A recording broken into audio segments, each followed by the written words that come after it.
கையை கொடுப்பியா?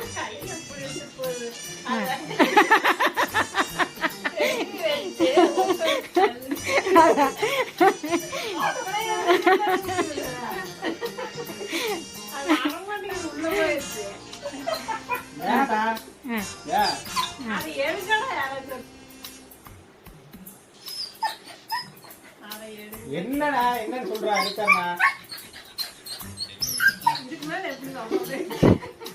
கைய உள்ள சும்மா அங்க சும்மா அடியிலோடு என்னது? சும்மா கைய உள்ள விட்டுட்டு எடுத்துரு. என்னடா அடியில இருக்குதா?